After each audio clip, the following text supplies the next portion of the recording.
Welcome back दोस्तों। आप सभी को आपके अपने यूट्यूब चैनल एबीसी भंडारा पर स्वागत है। इस वीडियो के माध्यम से बिहार दरोगा का एक और नया प्रैक्टिस सेट रुक्मिणी प्रकाशन का एक प्लेटफार्म से है। इसका वॉल्यूम 1 का सेट नंबर 2 देखेंगे, जो आपके एग्ज़ाम के लिए काफ़ी इम्पोर्टेंट है। अगर इन वीडियो का पीडीएफ चाहिए तो आप टेलीग्राम पे एबीसी भंडारा करके ज्वाइन कर लेंगे, जहाँ इन वीडियो के पीडीएफ के साथ साथ और कई पब्लिकेशन का पीडीएफ भी वहाँ अपलोड कर दिया गया है। नहीं तो वीडियो के डिस्क्रिप्शन बॉक्स से भी संबंधित वीडियो का पीडीएफ डाउनलोड कर सकते हैं।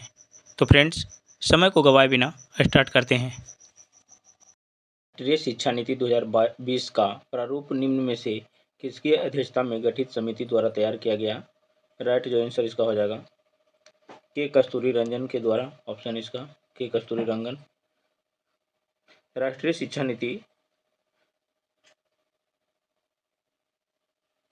जो है 29 जुलाई 2020 को किया गया है। घोषणा जो इसका किया गया था 29 जुलाई 2020 को किया गया था।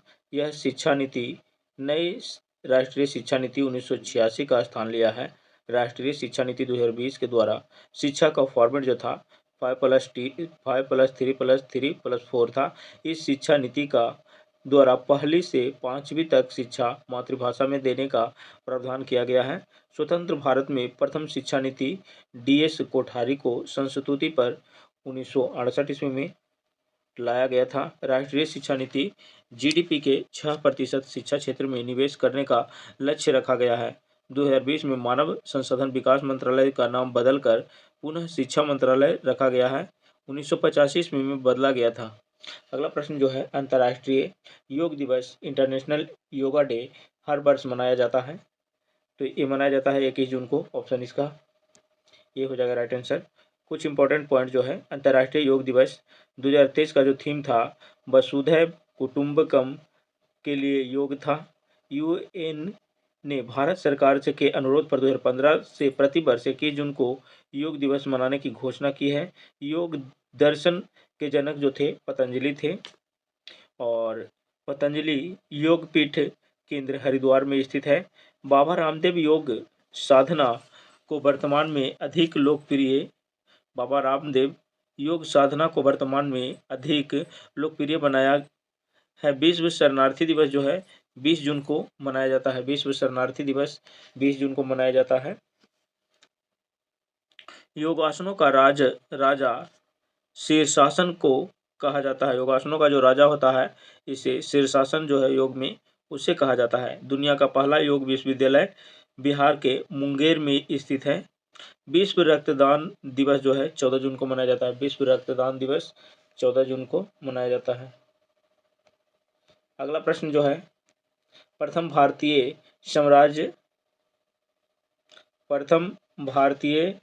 साम्राज्य स्थापित किया गया था। राइट आंसर जो है इसका हो जाएगा चंद्रगुप्त मौर्य द्वारा। ऑप्शन इसका सी हो जाएगा राइट आंसर। कुछ इंपॉर्टेंट पॉइंट जो है, चंद्रगुप्त मौर्य ने धनानंद को पराजित कर मौर्य वंश की स्थापना किया था। चंद्रगुप्त मौर्य जैन धर्म के गुरु भद्रबाहु से जैन धर्म की दीक्षा लिए थे। चंद्रगुप्त मौर्य और धनानंद के बीच युद्ध का उल्लेख मुद्रा राक्षस नाटक से में मिलता है। चंद्रगुप्त मौर्य को भाषा का मुक्तिदाता कहा जाता है। कनिष्क ने शक संवत चलाया 78 ईस्वी में। चंद्रगुप्त मौर्य को भारत का नेपोलियन कहा जाता है। समुद्रगुप्त को भारत का नेपोलियन कहा जाता है। समुद्रगुप्त बीना बजाने में निपुण थे। नेक्स्ट प्रश्न जो है, बाल गंगाधर तिलक द्वारा राष्ट्रीयता को बढ़ावा देने हेतु अखबार निकाला जाता था। ये अखबार जो था कौन सा अखबार था? इसका आंसर जो हो जाएगा केसरी अखबार निकाला जाता था। बाल गंगाधर तिलक द्वारा राष्ट्रीयता को बढ़ावा देने हेतु केसरी अखबार निकाला जाता था। बाल गंगाधर तिलक के द्वारा जो मराठी भाषा में केसरी समाचार पत्र निकाला जाता था और अंग्रेजी भाषा में मराठा नामक समाचार पत्र निकाला जाता था। बाल गंगाधर तिलक ने 1916 ईस्वी में लखनऊ कांग्रेस अधिवेशन में प्रसिद्ध नारा दिया था, स्वराज मेरा जन्मसिद्ध अधिकार है और मैं इसे लेकर रहूंगा। बाल गंगाधर तिलक ने गीता रहस्य नामक पुस्तक की रचना मांडले जेल में किए थे। बाल गंगाधर तिलक को मृत्यु जो हुआ 1 अगस्त 1920 को, 1 अगस्त 1920 को हुआ है। सोम प्रकाश प्रथम बांग्ला समाचार पत्र है जो राजनीति से जुड़ा था।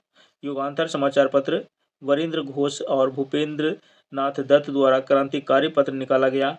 काल क्रांतिकारी समाचार पत्र परांजपे द्वारा निकाला गया है। सोम प्रकाश ईश्वर चंद्र विद्यासागर द्वारा निकाला गया है। अगला प्रश्न जो है, त्रिपुरी संकट की समाप्ति के बाद कांग्रेस का अध्यक्ष किसे बनाया गया है?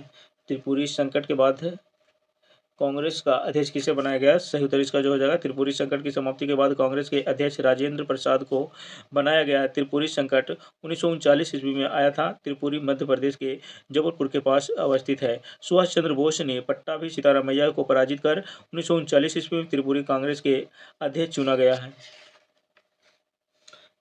पट्टाभी सीतारामैया के पराजय को महात्मा गांधी अपनी हार स्वीकार किया था।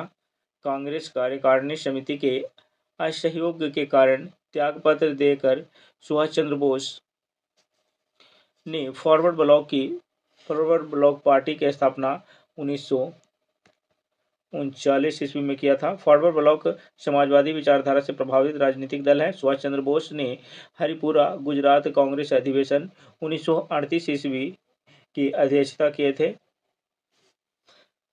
अगला जो प्रश्न है, आजाद हिंद फौज का प्रथम सेनापति था। आजाद हिंद फौज जो था इसका प्रथम सेनापति कौन थे? तो ये हो जाएगा right answer Mohan Singh. Option इसका ये हो जाएगा राइट आंसर। आजाद हिंद फौज का प्रथम सेनापति मोहन सिंह को बनाया गया था। आजाद हिंद फौज के प्रेरणादायक और संगठनकर्ता रास बिहारी बोस थे। कैप्टन मोहन सिंह की अध्यक्षता में आजाद हिंद फौज की प्रथम से डिवीजन का गठन किया गया था। आजाद हिंद फौज के सुपर कमांडर सुभाष चंद्र बोस को बनाया गया 4 जुलाई 1943 को। 4 जुलाई 1943 को ये हुआ था। आजाद हिंद फौज पर नवंबर 1945 ईस्वी में मुकदमा चलाया गया जिसे लाल किला मुकदमा या दिल्ली मुकदमा के नाम से भी जाना जाता है। लाल किला मुकदमा और या दिल्ली मुकदमा। आजाद हिंद फौज पर नवंबर 1945 में मुकदमा चलाया गया जिसे लाल मुकदमा या दिल्ली मुकदमा के नाम से भी जाना जाता है। अगला प्रश्न है, विधवा पुनर्विवाह अधिनियम किसके कार्यकाल में क्रियान्वित किया गया? राइट आंसर इसका हो जाएगा विधवा पुनर्विवाह अधिनियम से लॉर्ड कैनिंग के कार्यकाल में क्रियान्वित किया गया। 1856 ईस्वी में विधवा पुनर्विवाह एक्ट लाया गया। 1856 ईस्वी में विधवा पुनर्विवाह एक्ट जो है ये किसके तो हो जाएगा ईश्वर चंद्र और विद्यासागर के प्रयास से लाया गया था। लॉर्ड कैनिंग भारत के प्रथम वायसराय थे। 1861 ईस्वी में इंडियन काउंसिल एक्ट पारित हुआ था। लॉर्ड डलहौजी ने हड़प नीति अपनाया था। लॉर्ड हार्डिंग प्रथम के कार्यकाल में 1848 ईस्वी में मानव बलि प्रथा पर प्रतिबंध लगाया गया। इसके विरोध में खोड़ जनजाति ने विद्रोह कर दिया था। डलहौजी के समय शिक्षा में सुधार हेतु वुड डिस्पैच 1854 ईस्वी में लाया गया था। डलहौजी के समय सार्वजनिक निर्माण विभाग की स्थापना 1854 ईस्वी में किया गया था। अगला प्रश्न जो है ये मैथ का है तो इसका सही उत्तर जो हो जाएगा डी हो जाएगा 40%। अगला प्रश्न है, कर्म का सिद्धांत है। कर्म का जो सिद्धांत है ये मीमांसा से है। ऑप्शन इसका हो जाएगा बी आंसर। कुछ दर्शन और उसके प्रवर्तक जो हैं ये है सांख्य दर्शन कपिल मुनि, न्याय दर्शन महर्षि गौतम, योग दर्शन पतंजलि, वैशेषिक दर्शन कनाद मुनि, पूर्व मीमांसा महर्षि जैमिनी, उत्तर मीमांसा बादरायण, शादवाद महावीर और लोकायत दर्शन जो हो जाएंगे इसके प्रणेता जो है प्रवर्तक चारवाक हो जाएंगे। अगला प्रश्न जो है, ऋतुएं क्यों होती है? सही उत्तर इसका हो जाएगा ऋतुएं होने का कारण पृथ्वी के सूर्य के चारों ओर परिभ्रमण करना है। सही उत्तर इसका बी हो जाएगा पृथ्वी के सूर्य के चारों ओर परिभ्रमण के कारण ऋतुएं होते हैं। कुछ इंपॉर्टेंट जो पॉइंट हैं, ये पृथ्वी को सूर्य की एक परिक्रमा पूरी करने में 365 दिन हो जाएगा। 5 घंटा 48 मिनट 46 सेकेंड का समय लगता है। सूर्य के चतुर्दिक पृथ्वी के इस परिक्रमण पृथ्वी को पृथ्वी की वार्षिक गति या परिक्रमण कहते हैं। पृथ्वी को सूर्य की एक परिक्रमा करने में लगा समय सौर वर्ष कहलाता है। पृथ्वी अपने एज पर पश्चिम से पूर्व की ओर 1610 किलोमीटर प्रति घंटा के चाल से लगभग 23 घंटा 56 मिनट 4 सेकंड में एक चक्र पूरा करता है। पृथ्वी इस गति को घूर्णन या दैनिक गति कहते हैं। घूर्णन गति के कारण दिन रात होता है। 23 सितंबर और 21 मार्च को दिन और रात बराबर होता है। 23 सितंबर 21 मार्च 23 सितंबर और 21 मार्च को दिन और रात पृथ्वी पर बराबर होता है। अगला प्रश्न जो है, ग्रीनविच किस देश में अवस्थित है? तो ये हो जाएगा यूके में, यूनाइटेड किंगडम। ऑप्शन इसका बी हो जाएगा सही उत्तर। जीएमटी लंदन के पास से गुजरती है। विश्व को 24 समय जोनों में विभाजित किया गया है। इन सभी जोनों के बीच 1 घंटा का अंतर पाया जाता है। सबसे अधिक समय जोन फ्रांस में स्थित है, 12 गो है समय जो फ्रांस में है। प्रत्येक जोन 15 डिग्री के बराबर होता है। ग्रीनविच यानी उत्तर 0 डिग्री देशांतर है। 2 देशांतर के बीच 4 मिनट का अंतर होता है। अगला जो प्रश्न है, निम्न तत्वों में से कौन से भूपर्वती पर क्रमशः अधिकता और निम्नता मात्रा में पाए जाते हैं? राइट आंसर जो हो जाएगा इसका ऑक्सीजन और मैग्नीशियम। ऑप्शन इसका डी हो जाएगा सही उत्तर। पृथ्वी के ऊपरी भाग को भूपर्वती कहते हैं। भूपर्वती पर सर्वाधिक मात्रा में ऑक्सीजन 46.60% पाया जाता है। भूपर्वती पर ऑक्सीजन के बाद सर्वाधिक मात्रा में सिलिका 27.72% मात्रा में पाया जाता है। भूपर्वती पर एल्यूमिनियम जो है 8.13% पाया जाता है। फिर पृथ्वी के भूपर्वती में पाए जाने वाले तत्व जो हैं oxygen, silicon, aluminium, iron, carbon, sodium, calcium, potassium, magnesium है। भूपर्वती क्रस्ट पर मैग्नीशियम जो है ये पाया जाता है 2.09% पाई जाती है, 2.09%। अगला प्रश्न जो है 13 का, ये मैथ का है। इसका जो आंसर हो जाएगा ये हो जाएगा 135। अगला प्रश्न है, दादरा और नगर हवेली भारत में निम्न में से किन राज्यों के बीच स्थित है? सही उत्तर इसका हो जाएगा दादरा और नगर हवेली भारत के गुजरात एवं महाराष्ट्र राज्यों के बीच है। दादरा एवं नगर हवेली को 11 अगस्त 1961 ईस्वी में स्थापित किया गया था। दादरा एवं नगर हवेली के प्रमुख शासक कहलाते हैं। केंद्र शासित प्रदेश के संवैधानिक प्रमुख राष्ट्रपति होते हैं। दादरा एवं नगर हवेली तथा दमन एवं दीव को मिलाकर केंद्र शासित प्रदेश 26 जनवरी 2020 से को बनाया गया है। 26 जनवरी 2020 को बनाया गया है। इस केंद्र शासित प्रदेश की राजधानी जो है दमन है। इस संयुक्त जो बनाया गया है इसका राजधानी जो हो गया दमन। और अगला जो प्रश्न है सुमेलित करना है। तो इसका जो देखेंगे, इडुक्की परियोजना जो है पेरियार नदी पर केरल में है। 1 का 4 यानी कि हमारा बी और डी खत्म हो गया ऑप्शन। अब बच गया मेरा सी और ए। तो फिर देखेंगे माता टीला जो है, माता टीला ये है जो माता टीला बेतवा नदी पर है। माता टीला बेतवा नदी पर यानी कि बी का जो मेरा है ए आंसर हो जाएगा। बी का ए जो है मेरा यानी सी में आंसर आ रहा है। ऑप्शन इसका मेरा सी हो जाएगा।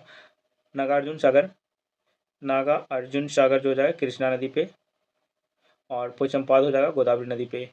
अगला प्रश्न है, स्थानांतरणशील कृषि के संदर्भ में सत्य कथनों की पहचान करना है।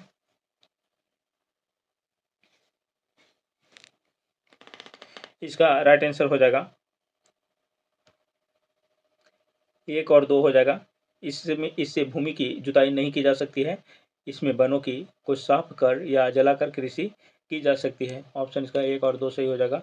अगला प्रश्न है, प्रथम से तेल परिष्करण संयंत्र कहाँ स्थापित किया गया है? राइट आंसर जो हो जाएगा, प्रथम तेल परिष्करण संयंत्र डिगबोई में स्थापित किया गया है। डिगबोई असम में अवस्थित है। डिगबोई रिफाइनरी की स्थापना जो है 1901 ईस्वी में 1901 ईस्वी में किया गया है। डिगबोई परिष्करण संयंत्र IOC के अधीन है। प्रथम तेल कुआं जो है 1859 ईस्वी में यूएस में पेंसिल्वेनिया में खोदा गया था। 1859 ईस्वी में यूएसए में यूएसए के पेंसिल्वेनिया में खोदा गया है। सब डिगबोई रिफाइनरी एशिया का प्रथम से रिफाइनरी है। यह सबसे लंबी अवधि से परिचालित तेल रिफाइनरी है। भारत अपने आवश्यकताओं का लगभग 83% पेट्रोलियम आयात करता है। दिसंबर 2022 में रूस भारत का सबसे बड़ा खनिज तेल आपूर्तिकर्ता देश बन गया है, इराक को पीछे छोड़कर। अगला प्रश्न है, निम्नलिखित में कौन सा एक राष्ट्रीय पार्क भारत में सर्वप्रथम स्थापित किया गया है? सही उत्तर जो है इसका हो जाएगा कॉर्बेट राष्ट्रीय पार्क भारत में सर्वप्रथम स्थापित किया गया है। जिम कॉर्बेट नेशनल पार्क जो है 1936 ईस्वी में स्थापित किया गया है। भारतीय वन्यजीव कानून 1972 देश के सभी राज्यों में लागू है। इस पार्क का पूरा नाम हेली नेशनल पार्क है। इस पार्क का जो पुराना नाम है हेली नेशनल पार्क है। Jim Corbett national park Uttarakhand में अवस्थित है। भारत का सबसे बड़ा नेशनल पार्क लेह में अवस्थित है। बांदीपुर नेशनल पार्क कर्नाटक में अवस्थित है। अगला प्रश्न जो हो जाएगा, काली मिट्टी का विस्तार पाया जाता है। काली मिट्टी का जो विस्तार है ये पाया जाता है महाराष्ट्र, मध्य प्रदेश, गुजरात, ये सभी हो जाएगा ऑप्शन डी। काली मिट्टी मुख्यतः दक्कन के लावा क्षेत्र में पाई जाती है। काली मिट्टी को रेगुर मिट्टी या कपासी मिट्टी कहा जाता है। काली मिट्टी को कपासी मिट्टी भी कहा जाता है। इसका निर्माण ज्वालामुखी से निर्मित बेसाल्ट चट्टानों से हुआ है। काला रंग टिटेनीफेरस मैग्नेटाइट एवं जीवाश्म हुमस की उपस्थिति के कारण होता है। कपास के उत्पादन के लिए उत्तम मिट्टी काली मिट्टी है। काली मिट्टी में आयरन, चूना, एल्यूमिनियम एवं मैग्नीशियम से अधिक मात्रा में पाया जाता है। काली मिट्टी को उत्तर प्रदेश में करेल मिट्टी कहा जाता है। काली मिट्टी का अंतर्राष्ट्रीय नाम चौरनोक मिट्टी भी है। चौरनोक मिट्टी काली मिट्टी का जो अंतर्राष्ट्रीय इंटरनेशनल नेम जो है चौरनोजम मिट्टी है। चौरनोजम मिट्टी है इंटरनेशनल नेम। अगला प्रश्न है, अम्लीय वर्षा पर्यावरण में निम्न प्रदूषण से होती है। इसका सही जो उत्तर हो जाएगा नाइट्रोजन के ऑक्साइड एवं सल्फर डाइऑक्साइड, ऑप्शन इसका डी हो जाएगा सही उत्तर। अगला प्रश्न है, राष्ट्रीय प्रतीक में सिंहों की संख्या कितना है? तो ये 4 हो जाएगा ऑप्शन बी। भारत के राष्ट्रीय चिन्ह अशोक चक्र है। अशोक के सारनाथ स्तंभ से अशोक चक्र लिया गया है जिसमें 24 लकीरियां जारी हैं। अशोक का सारनाथ स्तंभ सबसे अच्छी स्थिति में है। मुंडकोपनिषद से राष्ट्रीय वाक् सत्यमेव जयते लिया गया है। राष्ट्रीय गीत और राष्ट्रीय गान जो है 24 जनवरी 1950 ईस्वी को संविधान सभा स्वीकार किया है।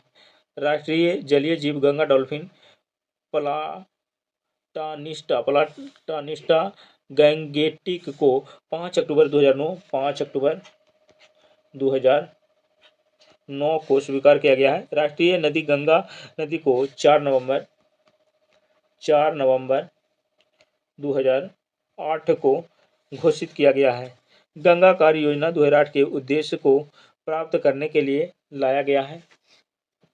अगला प्रश्न है, किस तिथि से संविधान सभा का अंतिम इंटरिम संसद के रूप में आविर्भाव हुआ? राइट आंसर जो हो जाएगा 26 जनवरी 1950 को। 26 जनवरी 1950 को, ऑप्शन इसका बी हो जाएगा सही उत्तर। संविधान सभा की रचना कैबिनेट मिशन के प्रस्ताव पर हुआ है और संविधान सभा की प्रथम बैठक जो है 9 दिसंबर 1946 ईस्वी को हुआ था। संविधान बनकर तैयार जो है 26 नवंबर 1949 को हुआ। संविधान सभा का अंतिम जो बैठक हुआ है 24 जनवरी 1950 को हुआ। 284 सदस्यों ने इस पर हस्ताक्षर किया। संविधान सभा अंतरिम संसद के रूप में 26 जनवरी 1950 से 12 मई 1952 तक रहा। 12 मई 1952 तक रहा। अगला प्रश्न है, निम्नलिखित में से कौन वित्त आयोग द्वारा की गई प्रत्येक सिफारिशों को संसद के प्रत्येक सदन के समक्ष रखवाता है? सही उत्तर जो इसका हो जाएगा भारत का राष्ट्रपति, ऑप्शन इसका ए हो जाएगा राइट आंसर। भारत का राष्ट्रपति वित्त आयोग के द्वारा की गई प्रत्येक सिफारिश को संसद के प्रत्येक सदस्य के समक्ष रखवाता है। अनुच्छेद 281 के अंतर्गत वित्त आयोग के सिफारिश में सदन में राष्ट्रपति रखवाते हैं। वित्त आयोग का गठन जो है अनुच्छेद 280 के अंतर्गत किया जाता है। 5 वर्षों पर वित्त आयोग का गठन राष्ट्रपति द्वारा किया जाता है। वित्त आयोग से अपनी सिफारिश राष्ट्रपति को सौंपते हैं। राष्ट्रपति के नाम से संघीय वित्त मंत्री संसद में वित्त आयोग के रिपोर्ट को रखते हैं। 15वां वित्त आयोग की अध्यक्षता जो है इनके सिंह के द्वारा किया गया है। अगला प्रश्न जो है, संविधान की प्रस्तावना सभी भारतीय नागरिकों को निम्न में से कौन सा एक उपबंध कराने के लिए वादा नहीं करती है? राइट आंसर हो जाएगा इसका पूजा की समानता, ऑप्शन इसका डी हो जाएगा सही उत्तर। प्रस्तावना 13 दिसंबर 1946 ईस्वी को 13 दिसंबर 1946 ईस्वी को संविधान सभा में पेश पंडित जवाहरलाल नेहरू ने किया। कैबिनेट मिशन से के सदस्य Sir Stafford Cripps, Lord Pethick Lawrence तथा एबी एलेक्जेंडर थे। प्रस्तावना को संविधान सभा ने 22 जनवरी 1947 ईस्वी को स्वीकार किया। प्रस्तावना भारतीय संविधान का दर्शन है, आत्मा है, हृदय है, निचोड़ है और सार है। प्रस्तावना भारतीय संविधान का दर्शन, आत्मा, हृदय, निचोड़ और सार है। जब उच्चतम न्यायालय को किसी विषय पर स्पष्टता नहीं हो पाती है तो प्रस्तावना के आधार पर निर्णय किया जाता है। प्रस्तावना में प्रत्येक धर्म को उपासना पूजा की स्वतंत्रता दिया गया है, न कि समानता का। अगला जो प्रश्न है, निम्नलिखित कथनों पर परीक्षण कीजिए और नीचे दिए गए कूट से सही उत्तर का चयन करना है। तो इसका जो सही उत्तर हो जाएगा, संपत्ति का अधिकार अब मूलभूत अधिकार नहीं है, सही है। और तीसरा जो है, भारतीय संविधान की प्रस्तावना में 42वां संशोधन द्वारा धर्मनिरपेक्ष समाजवाद तथा अखंडता को जोड़ा गया है। ये राइट आंसर हो जाएगा इसका बी, 1 और 3। अगला प्रश्न है, इसी में कुछ इंपॉर्टेंट पॉइंट जो है, 44वां संविधान संशोधन अधिनियम द्वारा अनुच्छेद 352 से निहित शब्द आंतरिक अशांति को हटाकर शस्त्र विद्रोह शब्द जोड़ा गया है। भारतीय संविधान के अनुच्छेद 352 में राष्ट्रीय आपात का उल्लेख किया गया है। प्रथम बार अनुच्छेद 352 की घोषणा 26 अक्टूबर 1962 ईस्वी को हुआ था। अनुच्छेद 360 वित्तीय आपात का उल्लेख है। 360 जो है वित्तीय आपात है। अनुच्छेद 356 जो है राष्ट्रपति शासन है। 356 राष्ट्रपति शासन है, राष्ट्रपति शासन का उल्लेख है। 356 के अनुसार राज्य में राष्ट्रपति शासन लागू किया जा सकता है यदि संवैधानिक तंत्र विफल हो गया हो। राज्यपाल के लिखित सिफारिश पर राष्ट्रपति अनुच्छेद 356 के प्रयोग कर सकते हैं। अनुच्छेद 356 का प्रयोग सर्वप्रथम जून 1951 ईस्वी में 1951 ईस्वी में भार्गव सरकार से के विरुद्ध पंजाब में किया गया था। अगला प्रश्न है, राष्ट्रपति शासन घोषित किया जा सकता है, सही उत्तर इसका हो जाएगा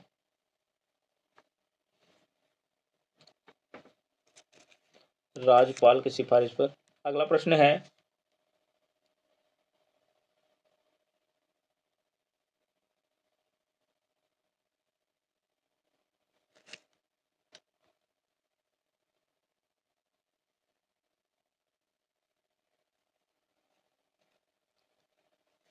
निम्नलिखित में से कौन से विषय हैं जिन पर कम से कम आधे राज्यों के विधानमंडलों के अनुसमर्थन से ही संवैधानिक संशोधन संभव है? सही उत्तर इसका हो जाएगा कम से आधे राज्यों से के विधानसभाओं से के अनुसमर्थन से ही संवैधानिक संशोधन संभव है। राष्ट्रपति का निर्वाचन, संसद में राज्यों का प्रतिनिधित्व, 7वीं अनुसूची में कोई सूची। भारतीय संविधान के भाग 10 के अनुच्छेद 368 में संविधान संशोधन का उल्लेख है। संविधान का ऐसा उपबंध जो संघीय ढांचा को कमजोर करता हो उसमें संशोधन के लिए संसद की 2/3 भाग का बहुमत प्राप्त, साथ साथ कम से कम आधा राज्यों का अनुसमर्थन अनिवार्य है। यह संविधान संशोधन प्रक्रिया भारतीय संविधान से की कठोर स्थिति को दर्शाता है। भारतीय संविधान से के अनुच्छेद 169 के अनुसार संसद संसद विधानसभा के प्रस्ताव पर साधारण से बहुमत से विधान परिषद का सृजन या उत्सादन कर सकते हैं। 27 का आंसर जो हो जाएगा ये हो जाएगा 1, 2 और 3 ऑप्शन। अगला प्रश्न है ध्यानाकर्षण सूचना कॉलिंग से अटेंशन से के प्रावधान से ने निम्नलिखित में से किसके क्षेत्र को सीमित किया है। राइट आंसर जो हो जाएगा इसका अल्पावधि चर्चा, ऑप्शन इसका ए हो जाएगा सही उत्तर। ध्यान अल्पावधि चर्चा हो जाएगा। ध्यानाकर्षण सूचना अत्यधिक ज्वलंत विषय पर सदन का ध्यान आकृष्ट कराने के लिए किया जाता है। अल्प सूचना प्रश्न जो प्रश्न अविलंबीय लोक महत्व को होता है, जिन्हें साधारण प्रश्न के लिए निर्धारित 10 दिनों की अवधि से कम सूचना देकर पूछा जा सकता है। प्रश्नकाल के बाद का 1 घंटा शून्यकाल कहलाता है। शून्यकाल लोकसभा में 12 बजे से 1 बजे तक और राज्यसभा में 11 बजे से 12 बजे तक जो होता है। शून्यकाल का जो अवधि होता है लोकसभा में 12 बजे से 1 बजे तक और राज्यसभा में होता है 11 बजे से 12 बजे तक का। शून्यकाल संघीय प्रक्रिया में भारत की देन है जो 1962 से जारी है। निंदा प्रस्ताव विरोधी दलों द्वारा उत्तरारूढ़ दल के विरुद्ध में लाया जाता है। अगला प्रश्न जो है भारतीय अर्थव्यवस्था की उदारीकरण का अग्रदूत किसको कहा जाता है। राइट आंसर जो हो जाएगा इसका डॉक्टर मनमोहन सिंह, ऑप्शन इसका बी हो जाएगा सही उत्तर। कुछ इंपॉर्टेंट पॉइंट जो है डॉक्टर मनमोहन सिंह मुख्य आर्थिक सलाहकार और आरबीआई के गवर्नर पद पर भी रहे थे। 1991 ईस्वी में मनमोहन सिंह को वित्त मंत्री बनाया गया था। 24 जुलाई 1991 को वित्त मंत्री द्वारा उदारीकरण की घोषणा किया गया। इसे आर्थिक सुधार और नई आर्थिक नीति भी कहा जाता है। इसे एलपीजी भी कहते हैं। इस आर्थिक सुधार को राव मनमोहन मॉडल भी कहते हैं। अगला प्रश्न है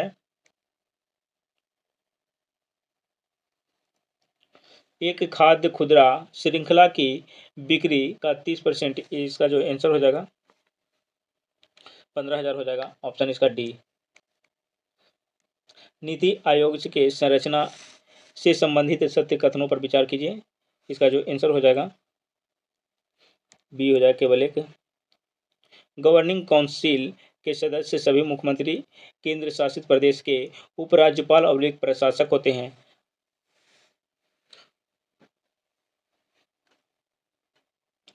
कुछ इंपॉर्टेंट पॉइंट जो है नीति आयोग के अध्यक्ष पदेन प्रधानमंत्री होते हैं। नीति आयोग में अधिकतम 4 पदेन केंद्रीय मंत्री सदस्य होते हैं।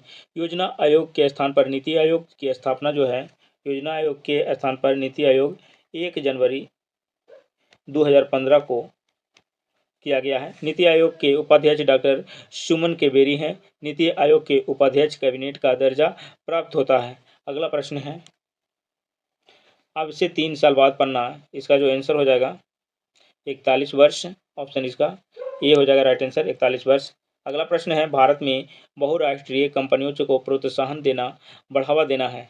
राइट आंसर जो हो जाएगा इसका उपरोक्त सभी नीतियों को, ऑप्शन इसका हो जाएगा निजीकरण नीति, वैश्वीकरण नीति, उदारीकरण नीति। अगला प्रश्न है भारतीय रुपया पूर्णतः है परिवर्तनीय है। राइट आंसर इसका हो जाएगा भुगतान शेष के चालू लेखा के संबंध में, ऑप्शन इसका हो जाएगा 3 आंसर। आरबीआई द्वारा 19 अगस्त 1994 ईस्वी को रुपये को चालू खाते में पूर्ण रूप से परिवर्तनीय घोषित कर दिया गया है। मुद्रा की परिवर्तनीय का अर्थ ऐसी व्यवस्था से लगाया जाता है जिसके तहत देश की मुद्रा मुक्त रूप से प्रमुख विदेशी मुद्राओं से तथा प्रमुख विदेशी मुद्राएं मुक्त रूप से स्थानीय मुद्रा में परिवर्तनशील होती है। आरबीआई के पूर्व डिप्टी गवर्नर से एस तारापोर्च की अध्यक्षता में एक समिति गठित 1997 में किया गया था।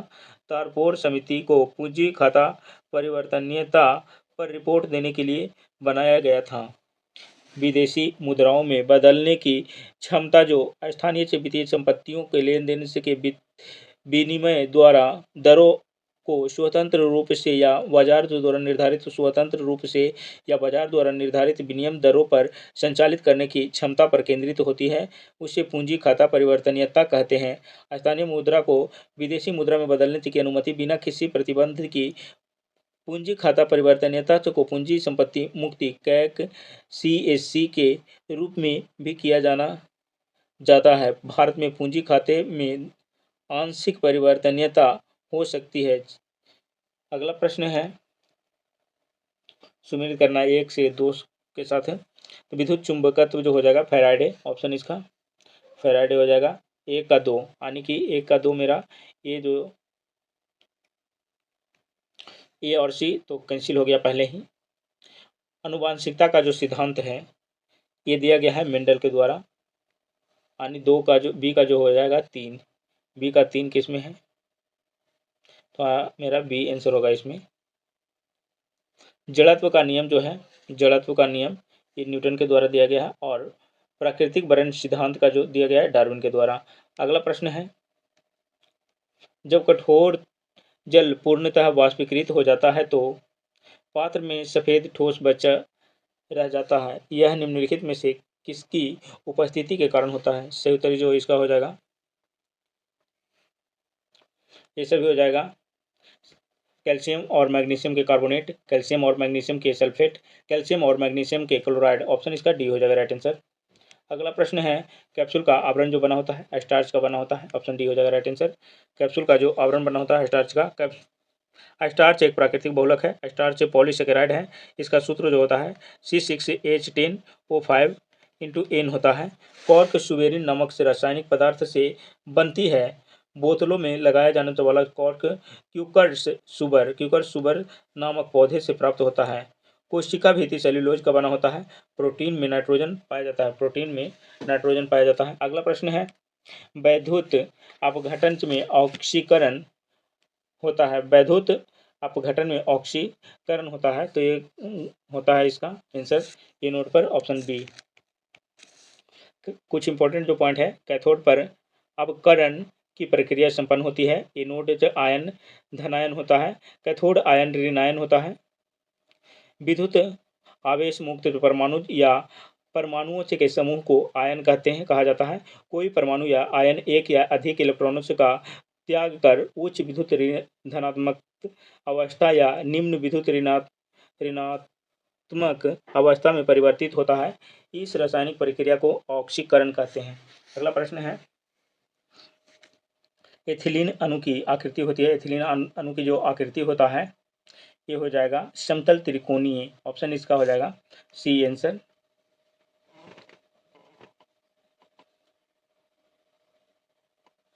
एथिलीन एकमात्र हार्मोन है जो गैसीय रूप में पाया जाता है। एथिलीन हार्मोन से फलों को पकाने में मदद करता है। यह मादा पुष्पों की संख्या में वृद्धि करता है। यह पत्तियों, पुष्पों एवं फलों के विगलन से को प्रेरित करता है। साइटोकाइनिन कोशिका विभाजन के लिए आवश्यक है। अगला प्रश्न है, भारत का पहला रिमोट सेंसिंग सैटेलाइट छोड़ा गया था, राइट आंसर इसका हो जाएगा बैकानूर से, ऑप्शन इसका ये हो जाएगा राइट आंसर।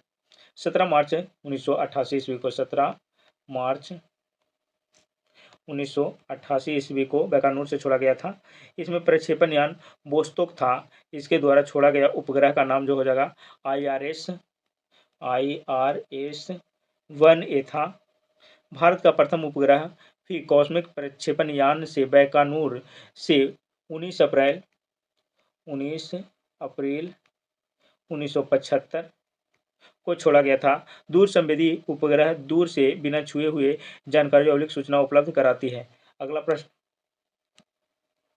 निम्नलिखित में से कौन सा एक वह प्रोग्राम से है जो उच्च स्तर भाषा को मशीन में बदलता है, राइट आंसर इसका हो जाएगा संकलक या कंपाइलर, ऑप्शन इसका डी हो जाएगा right answer. Assembler programs assembly भाषा में लिखे गए प्रोग्राम्स का अनुवाद मशीनी भाषा में करता है। इंटरप्रेटर्स उच्च स्तरीय भाषा में लिखे सोर्स प्रोग्राम्स का अनुवाद मशीनी भाषा में करता है, परंतु यह एक बार में केवल एक लाइन का अनुवाद करता है। प्रोटॉन, पास्कल, लोगो आदि उच्च स्तरीय भाषा है। अगला प्रश्न जो हो जाएगा 42 का आंसर हो जाएगा टू इन हो जाएगा ऑप्शन सी। अगला प्रश्न है रडार का प्रयोग किया जाता है। रडार का जो प्रयोग किया जाता है ये हो जाएगा रेडियो तरंगों द्वारा वस्तुओं की उपस्थिति तथा अवस्थिति ज्ञात करने के लिए। ऑप्शन इसका सी हो जाएगा राइट आंसर। रडार का पूरा नाम है रेडियो डिटेक्शन एंड से ragging, radio detection and ragging है। रडार द्वारा रेडियो तरंगों की सहायता से आकाशगामी वायुयान की स्थिति और दूरी का पता लगाया जाता है।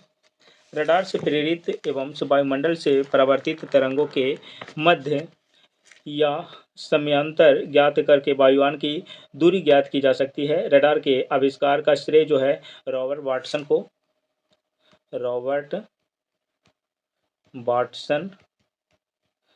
वाटसन को दिया जाता है। लेजर का पूरा नाम जो है light amplification by simulated emission of radiation है। लेजर का पूरा नाम जो है लेजर का लाइट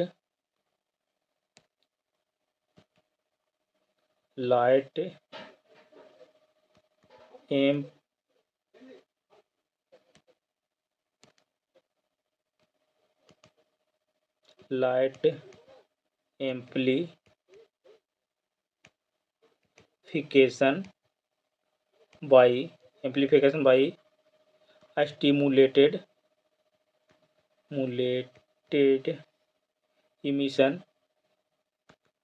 इमिशन ऑफ रेडिएशन हो जाएगा। लेजर तरंगे एक वर्णी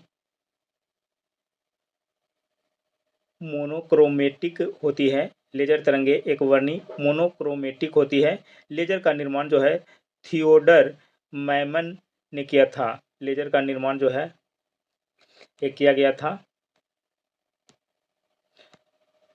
थियोडर मैमन के द्वारा किया गया था। अगला प्रश्न है निम्नलिखित में से कौन सा तत्व मनुष्य में प्राकृतिक रूप से नहीं पाया जाता है। तो ये शीशा हो जाएगा ऑप्शन डी। इंपॉर्टेंट पॉइंट जो है शीशा का मुख्य अयस्क जो है गैलेना पीबीएस इसका रासायनिक सूत्र है। शीशा शरीर के लिए हानिकारक है। मनुष्य के लिए सोडियम पोटेशियम कैल्शियम फास्फोरस लोहा आयोडीन मैग्नीशियम जस्ता तांबा कोबाल्ट तथा तत्व मौजूद रहता है।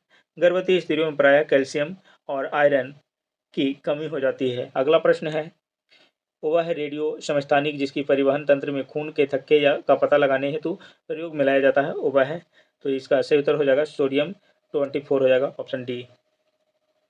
कुछ समस्थानिक कृत्रिम विधि से भी बनाए जाते हैं। इन्हें रेडियो समस्थानिक कहते हैं। कृत्रिम रूप से निर्मित समस्थानिक रेडियो सक्रिय होते हैं तथा विभिन्न प्रकार के रेडियो सक्रियता किरणें उत्सर्जित करते हैं। रेडॉन एक रेडियो सक्रिय तत्व है। रेडॉन का उपयोग रेडियोथेरेपी के रूप में कैंसर रोगों के इलाज में होता है। अगला प्रश्न जो है एक प्रोटॉन तथा एक इलेक्ट्रॉन को जिसका वेग एक समान से है कि एक समान चुंबकीय क्षेत्र से होकर ले जाया जाता है। इस संदर्भ में निम्नलिखित कथनों में से कौन सा सही हो जाएगा।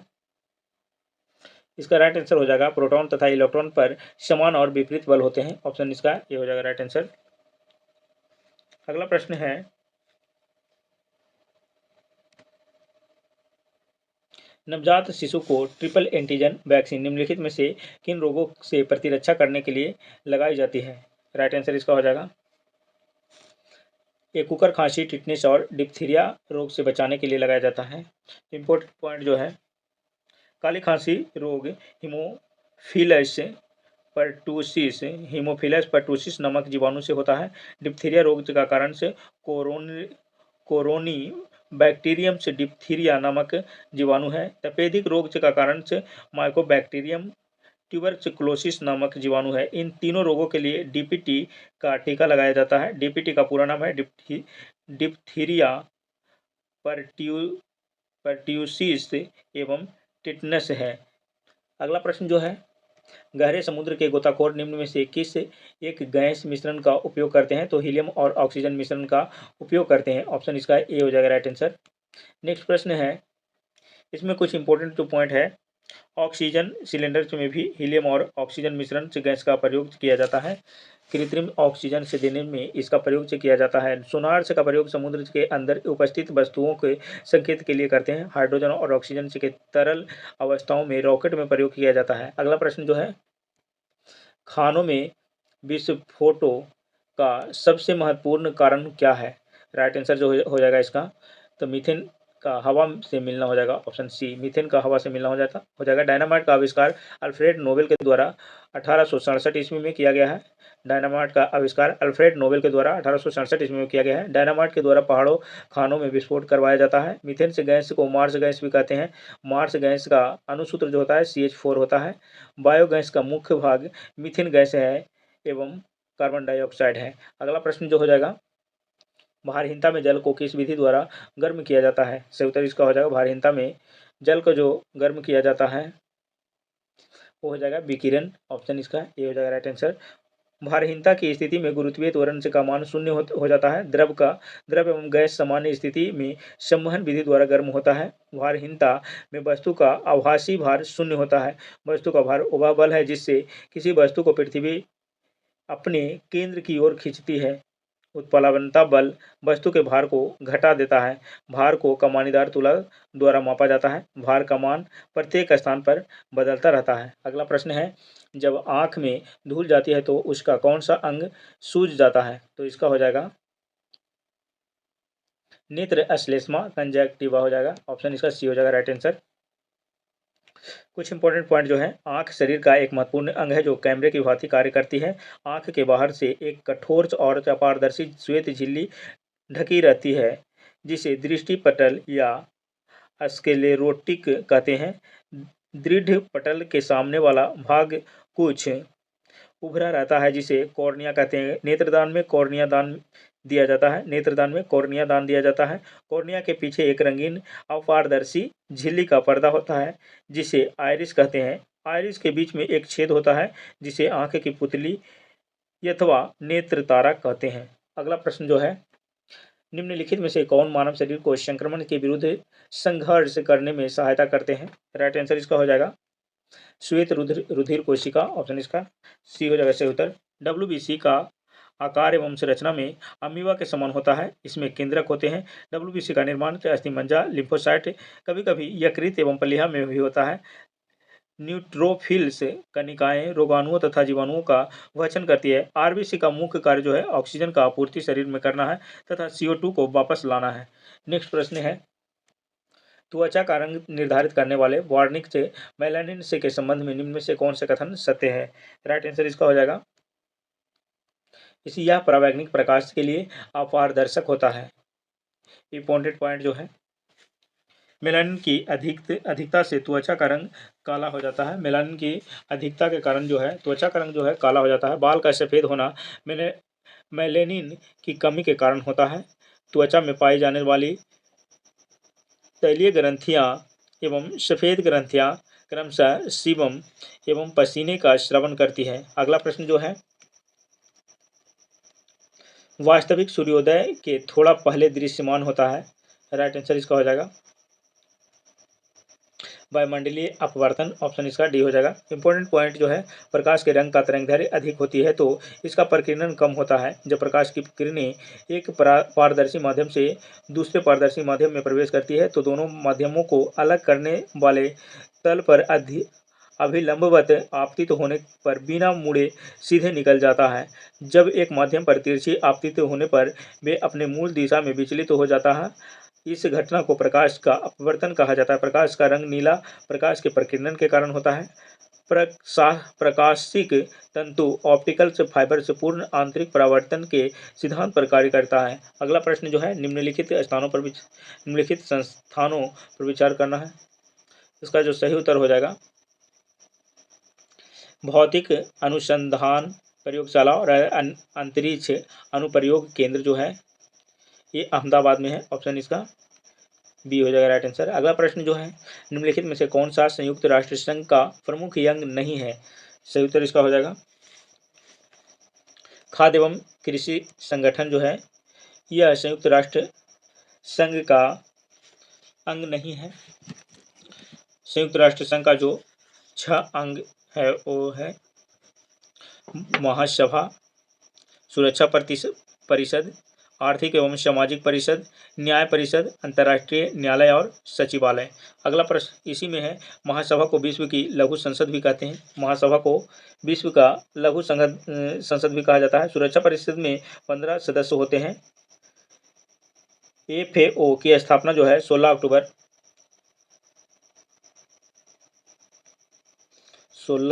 अक्टूबर 1945 ईस्वी को किया गया था। इसका जो मुख्यालय है रोम में स्थित है। रोम में इसका मुख्यालय है। विश्व खाद्य सुरक्षा दिवस जो है 7 जून को मनाया जाता है। 7 जून को विश्व खाद्य सुरक्षा दिवस 7 जून को मनाया जाता है। अगला प्रश्न है, भारत सदस्य नहीं है। भारत सदस्य जो नहीं है तो ये हो जाएगा एशिया प्रशांत आर्थिक सहयोग संगठन के। ऑप्शन इसका डी हो जाएगा राइट आंसर। एशिया प्रशांत आर्थिक सहयोग APEC का मुख्यालय सिंगापुर में स्थित है। एशिया प्रशांत क्षेत्र का आर्थिक और सामाजिक आयोग का मुख्यालय बैंकॉक में स्थित है। राष्ट्रमंडल की स्थापना जो है 11 दिसंबर 1931 ईस्वी को किया गया था। वर्तमान राष्ट्रमंडल का औपचारिक रूप 1949 है। 1949 है। संविधान सभा ने मई 1949 में ब्रिटिश राष्ट्रमंडल में भारत की सदस्यता होने को स्वीकार कर लिया गया है। नाम के भारत सक्रिय संस्थापक सदस्य है।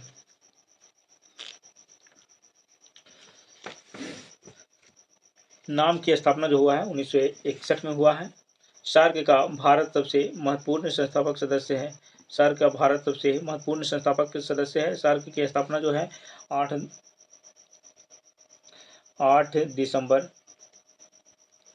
1985 में किया गया है। अगला प्रश्न है,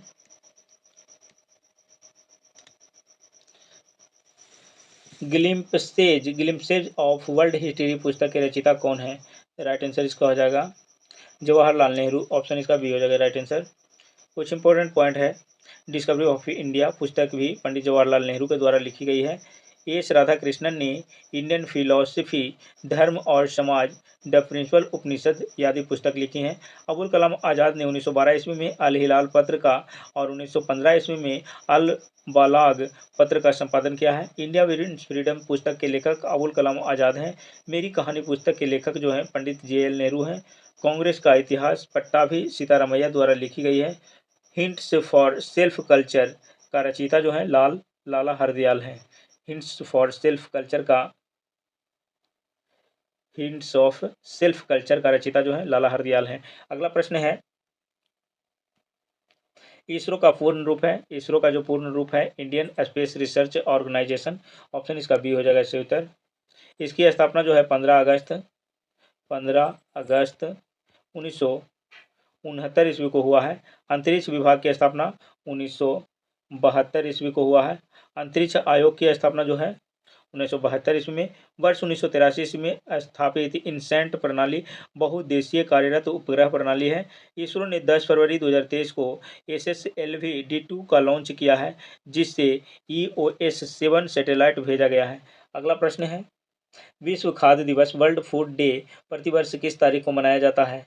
राइट आंसर इसका हो जाएगा 16 अक्टूबर को। ऑप्शन ए हो जाएगा राइट आंसर। विश्व एलर्जी जागरूकता दिवस भी 16 अक्टूबर को मनाया जाता है। विश्व एलर्जी 8 जुलाई को मनाया जाता है। विश्व एलर्जी जागरूकता 16 अक्टूबर को और विश्व एलर्जी दिवस 8 जुलाई को मनाया जाता है। 16 नवंबर को सहनशीलता के लिए अंतर्राष्ट्रीय दिवस मनाया जाता है। राष्ट्रीय ऊर्जा संरक्षण दिवस 14 दिसंबर को मनाया जाता है। अगला प्रश्न है, भारत ने सर्वप्रथम जो ओलंपिक का हॉकी खेलों में भाग किस वर्ष लिया है। राइट आंसर जो हो जाएगा इसका 1928 ईस्वी एम्स्टर्डम ओलंपिक में लिया है। ऑप्शन इसका सी हो जाएगा राइट आंसर। कुछ इंपॉर्टेंट पॉइंट जो है, भारत में 1928 से 1956 ईस्वी तक हॉकी में ओलंपिक खेल में स्वर्ण पदक प्राप्त किया। लगातार भारत ने अंतिम बार ओलंपिक में स्वर्ण पदक 1980 ईस्वी में मॉस्को ओलंपिक में जीता था। भारत का राष्ट्रीय खेल हॉकी है। भारत ने टोक्यो ओलंपिक 2020 में हॉकी में कांस्य पदक जीता है। आधुनिक ओलंपिक खेल की शुरुआत जो है 1896 ईस्वी में हुआ है। 2024 में ओलंपिक खेल जो है ये पेरिस में खेला जाएगा। 2024 में ओलंपिक जो खेल होगा ये पेरिस में हो जाएगा, पेरिस। अगला प्रश्न है, निम्नलिखित में से कौन सा पुरस्कार केवल साहित्य से संबंधित है? राइट आंसर इसका जो हो जाएगा ज्ञानपीठ पुरस्कार, ऑप्शन इसका डी हो जाएगा। ज्ञानपीठ पुरस्कार का स्थापना जो है ये कब से दिया जाता है? तो ये हो जाएगा 1965 ईस्वी से दिया जाता है। पुलित्जर अवार्ड जो है 1917 ईस्वी से पत्रकारिता के क्षेत्र में दिया जाता है। भारत रत्न 1954 ईस्वी से दिया जाता है। भारत रत्न 1954 ईस्वी में। भारत रत्न किसी सार्वजनिक क्षेत्र से में उत्कृष्टता योगदान के लिए दिया जा सकता है। मैग्सेसे पुरस्कार 1958 ईस्वी से, मैग्सेसे पुरस्कार 1958 ईस्वी से दिया जाता है। यह पुरस्कार सरकारी सेवक से जनसेवा, पत्रकारिता, साहित्य, संचार और अंतर्राष्ट्रीय समझ के क्षेत्र में दिया जाता है। रमन मैग्सेसे पुरस्कार है ये 1958 से दिया जाता है। ये विनोबा भावे को ये प्रथम रेमन मैग्सेसे पुरस्कार 1958 ईस्वी में विनोबा भावे को दिया गया था। अगला प्रश्न जो है, भारत में सूफी संप्रदाय का संस्थापक किसे माना जाता है? राइट आंसर इसका हो जाएगा ख्वाजा मुइनुद्दीन चिश्ती को, ऑप्शन इसका डी हो जाएगा राइट आंसर।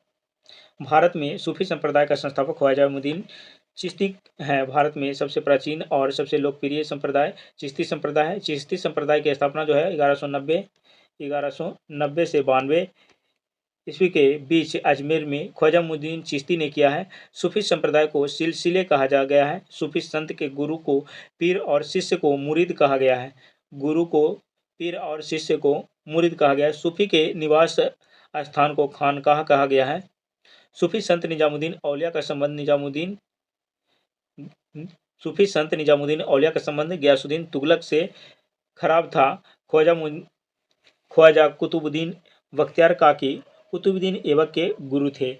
अगला प्रश्न जो है, 4.5 वार्षिक साधारण ब्याज की दर से 4600 पर 5 वर्षों में कितना ब्याज मिलेगा? इसका जो आंसर हो जाएगा ये हो जाएगा 1035, ऑप्शन इसका डी हो जाएगा राइट आंसर। नेक्स्ट प्रश्न है, भारत में शहरी जनसंख्या का प्रतिशत है। शहरी जनसंख्या का जो प्रतिशत हो जाएगा ये हो जाएगा 31.16%, ऑप्शन इसका ये हो जाएगा right answer. DNA polymerase enzyme किसके संश्लेषण में काम आता है? राइट आंसर इसका हो जाएगा न्यूक्लियोटाइड्स में, ऑप्शन इसका सी हो जाएगा राइट आंसर। अगला प्रश्न है, कर को प्रतिगामी तब कहा जाता है जब उसका भार क्या हो जाएगा? उसका जो भार हो जाएगा अमीरों की तुलना में गरीब पर बहुत अधिक पड़े, ऑप्शन इसका सी हो जाएगा सही उत्तर। अगला प्रश्न है, निम्नलिखित में से कौन ग्रीन हाउस प्रभाव में योगदान से नहीं करता है? राइट आंसर इसका हो जाएगा, इसका सही उत्तर हो जाएगा सल्फर डाइऑक्साइड SO2, ऑप्शन इसका सी हो जाएगा सही उत्तर। SO2 अम्लीय वर्षा का एक कारण है। ग्रीन हाउस का जो सर्वप्रमुख कारण है CO2 है। CO2 का मुख्य कारण जीवाश्म ईंधन है। मीथेन से गैस धान के खेतों से भी निकलता है। अगला प्रश्न है, ग्लोबल 500 पुरस्कार दिए जाते हैं। राइट आंसर इसका हो जाएगा ग्लोबल 500 पुरस्कार पर्यावरण प्रतिरक्षा के लिए दिया जाता है, ऑप्शन इसका ये हो जाएगा सही उत्तर। अगला प्रश्न है, निम्न में से किस स्तंभ अभिलेख में वासुदेव श्री कृष्ण का प्रारंभिक उल्लेख पाया जाता है? सही उत्तर इसका हो जाएगा वसुदेव गरुड़ स्तंभ अभिलेख, ऑप्शन इसका ये हो जाएगा सही उत्तर। वसुदेव श्री कृष्ण से का प्रारंभिक अभिलेखीय उल्लेख से बेसनगर स्थित गरुड़ स्तंभ से अभिलेख में पाया जाता है। यह स्तंभ से मध्य प्रदेश के विदिशा जिले के पास स्थित पत्थर में निर्मित प्राचीन स्तंभ है। इसका निर्माण जो है हेलियोडोरस ने किए करवाया था। छांदोग्य उपनिषद में श्री कृष्ण का उल्लेख सर्वप्रथम से मिलता है। मेगास्थनीज ने कृष्णरा को हेराक्लीज नाम से उल्लेखित किया है। जैन धर्म ग्रंथ उत्तराध्ययन सूत्र में वासुदेव जिन्हें केशव नाम से भी पुकारा गया है को 22वें तीर्थकर अरिष्टनेमी का समकालीन बताया गया है। उत्तराध्ययन सूत्र से जैन धर्म के श्वेतांबर संप्रदाय का ग्रंथ है, जिसमें महावीर के निर्वाण के कुछ समय पहले दिए गए उपदेश इनमें संग्रहित है। भागवत धर्म वैष्णव धर्म के संस्थापक वासुदेव श्री कृष्ण थे, जो विष्णु वंशीय यादव कुल के नेता थे। इनका निवास स्थान मथुरा था। दक्षिण भारत में वैष्णव धर्म का विस्तार जो अलवार संतों ने किया था, जिनकी संख्या 12 थी। अंडाल नामक महिला संत को दक्षिण की मीरा कहा जाता है। अंडाल नामक महिला संत को दक्षिण की मीरा कहा जाता है। अगला प्रश्न जो है, रेखा गणित संबंधित सिद्धांतों का प्रतिपादन तथा विकास का प्रधान श्रेय निम्न में से किसे दिया जाता है? राइट आंसर जो हो जाएगा इसका वैधायन को, ऑप्शन इसका बौधायन को हो जाएगा डी। अगला प्रश्न है, महमूद गजनबी के आक्रमण के समय कौन प्रसिद्ध लेखक उसके साथ भारत आया? सही उत्तर इसका जो हो जाएगा अलबरूनी, ऑप्शन इसका सी हो जाएगा राइट आंसर अलबरूनी। अलबरूनी महमूद गजनबी के आक्रमण के समय भारत आया। अलबरूनी ख्वारिज़मुद्दीन ख्वारिज़्म से महसूद गजनबी के साथ लगभग 1017 ईस्वी में भारत आया था। वह फारसी, अरबी आदि भाषाओं का अच्छा ज्ञाता था। उन्होंने संस्कृत, हिंदू धर्म से तथा भारतीय दर्शन का अध्ययन किया। उन्होंने अनेक पुस्तकें लिखी, जिसमें तारीख उल हिंद, किताबुल हिंद सर्वाधिक प्रसिद्ध है, जिसमें 80 अध्याय हैं। उन्होंने भारत की जलवायु, प्राकृतिक स्थिति, भाषा, रीति रिवाज, सामाजिक परंपराएं, धर्म से भारतीयों के कर्म सिद्धांत, जीवन आगमन के सिद्धांत तथा मोक्ष सिद्धांत आदि के संबंध में लिखा। राजनीतिक स्थिति के विषय में उसके केवल उत्तरी भारत, गुजरात, मालवा, कन्नौज आदि के बारे में लिखी, लेकिन दक्षिण भारत के किसी भी राज्य के विषय में कुछ नहीं लिखी। महमूद के दरबार में अलबरूनी, फिरदौसी, उत्तबी, फारूकी आदि विद्वान थे। महमूद के दरबार में फिरदौसी ने शाहनामा की रचना की थी। अगला प्रश्न जो है, शेर शाह के समय तांबे के दाम और चांदी के रुपया की विनिमय दर क्या थी? राइट आंसर जो हो जाएगा इसका हो जाएगा 64:1 हो जाएगा, ऑप्शन इसका बी हो जाएगा राइट आंसर।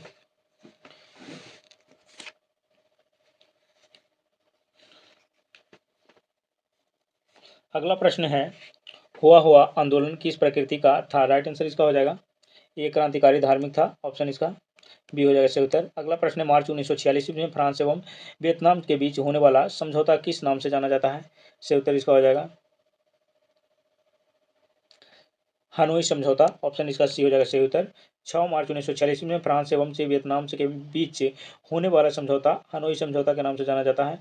इस समझौते के तहत फ्रांस ने वियतनाम को गणराज्य के रूप में स्वतंत्र इकाई के रूप में माना। यह भी माना गया कि यह गणराज्य हिंद चीन संघ में रहेगा तथा हिंदी चीन संघ फ्रांसीसी यूनियन में रहेगा। फ्रांसीसी सेना के तोकिन में प्रवेश का अधिकार भी मान लिया गया है। हनोई वियतनाम की राजधानी है, जो दाइफोंग बंदरगाह के उत्तर में लाल नदी के किनारे पर स्थित है।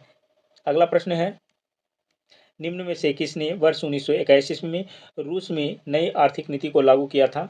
राइट आंसर इसका हो जाएगा लेनिन, ऑप्शन इसका सी हो जाएगा सही उत्तर। अगला प्रश्न है, निम्न में से कौन सी झील तंजानिया और युगांडा के बीच अंतर्राष्ट्रीय सीमा बनाती है? राइट आंसर इसका हो जाएगा विक्टोरिया झील। युगांडा, तंजानिया एवं केन्या के बीच अंतर्राष्ट्रीय सीमा बनाती है, ऑप्शन इसका ए हो जाएगा सही उत्तर। अगला प्रश्न है, मौना लोआ एक सक्रिय ज्वालामुखी है। मौना लोआ जो है एक सक्रिय ज्वालामुखी है।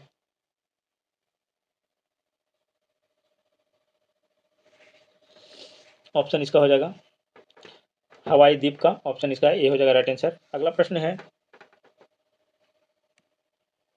फ्रांस तथा स्पेन के बीच सीमा बनाने वाला पर्वत है। फ्रांस और स्पेन के बीच जो सीमा बनाने वाला पर्वत है, तो इसका आंसर हो जाएगा पेरिनीज, ऑप्शन इसका पेरिनीज हो जाएगा।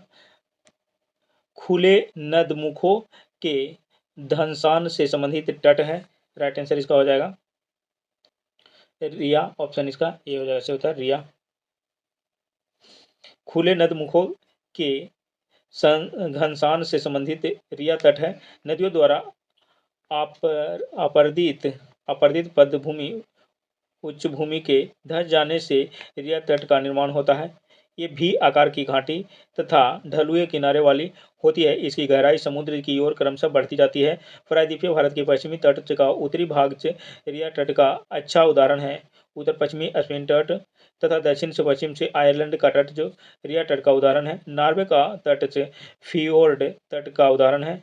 पूर्व यूगोस्लाविया का तट जो हो जाएगा डाल्मेशियन तट तथा यूरोप का बाल्टिक तट से हाइफा तट का उदाहरण है। अगला प्रश्न है, सामाजिक विकास की 3 अवस्थाओं का सिद्धांत मूलतः किसने प्रतिपादित किया था? राइट आंसर इसका जो हो जाएगा ऑगस्टन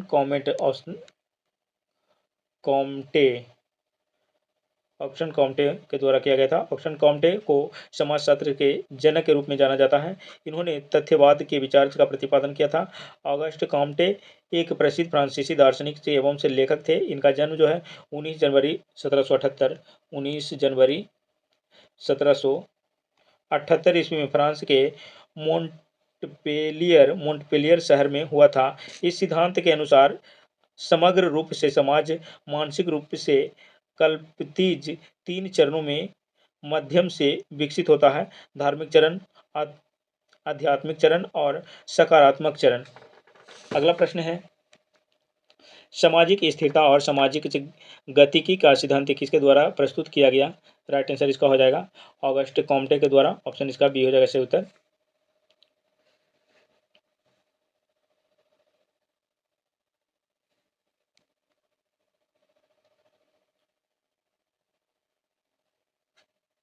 अगला प्रश्न है, निम्न वर्ग संस्कृति खालिस्तान का उदाहरण है। राइट आंसर इसका जो हो जाएगा उप संस्कृति के। ऑप्शन इसका बी हो जाएगा सही उत्तर। अगला प्रश्न है, 2 जुलाई 2023 को महाराष्ट्र के नए उप मुख्यमंत्री के रूप में किसने शपथ ली है?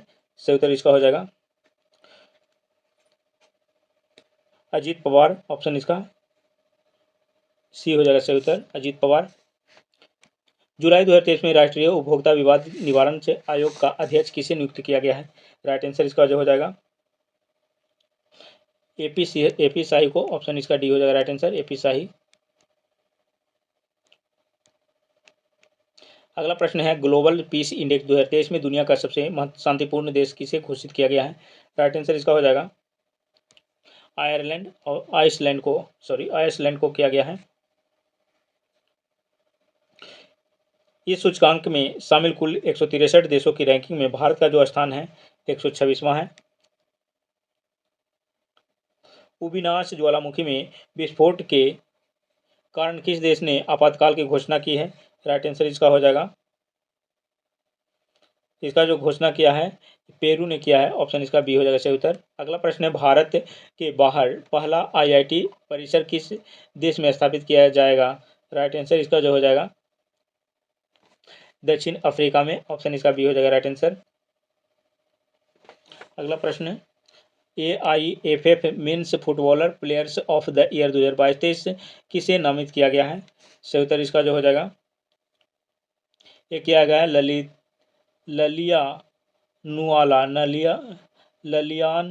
जुआला चांगते। ऑप्शन इसका ए हो जाएगा सही उत्तर। अगला प्रश्न है, नई दिल्ली में भारत 6G एलायंस किसने लॉन्च किया है? राइट आंसर इसका जो हो जाएगा नई दिल्ली में भारत 6G अलायंस अश्विनी वैष्णव ने लॉन्च किया है। ऑप्शन इसका हो जाएगा बी आंसर। इस अलायंस का उद्देश्य तकनीकी आवश्यकताओं से ऊपर उठकर 6G तकनीक की व्यावसायिक और सामाजिक जरूरतों को समझना है। अगला प्रश्न जो है, शंघाई सहयोग संगठन से के 23वें शिखर सम्मेलन से का आयोजन किस देश की अध्यक्षता में हुआ है? राइट आंसर जो हो जाएगा इसका भारत में। Option D. अगला प्रश्न है, 17 से 18 अगस्त 2023 को पारंपरिक औषधि वैश्विक शिखर सम्मेलन से का आयोजन कहाँ किया गया? राइट आंसर जो हो जाएगा इसका गांधीनगर में। Option C. नेक्स्ट प्रश्न है, जून 2023 में भारत ने किस देश को स्वदेश निर्मित मिसाइल कॉर्वेट INS कृपाण उपहार में दिया है? राइट आंसर जो हो जाएगा इसका वियतनाम। ऑप्शन इसका हो जाएगा सी आंसर, वियतनाम। नेक्स्ट प्रश्न है, किस एजेंसी द्वारा मई 2023 में 8 राज्यों में ऑपरेशन ध्वस्त का संचालन किया गया है? राइट आंसर जो हो जाएगा इसका NIA। ऑप्शन इसका ये हो जाएगा राइट आंसर। युगेन भारत राष्ट्रीय संग्रहालय किस राज्य केंद्र शासित प्रदेश में स्थापित किया जाएगा? सही उत्तर इसका हो जाएगा नई दिल्ली। ऑप्शन इसका सी हो जाएगा सही उत्तर। किस एजेंसी द्वारा मई 2023 में 8 राज्यों में ऑपरेशन ध्वस्त का संचालन किया गया है? राइट आंसर इसका हो जाएगा ये किया गया है NIA के द्वारा।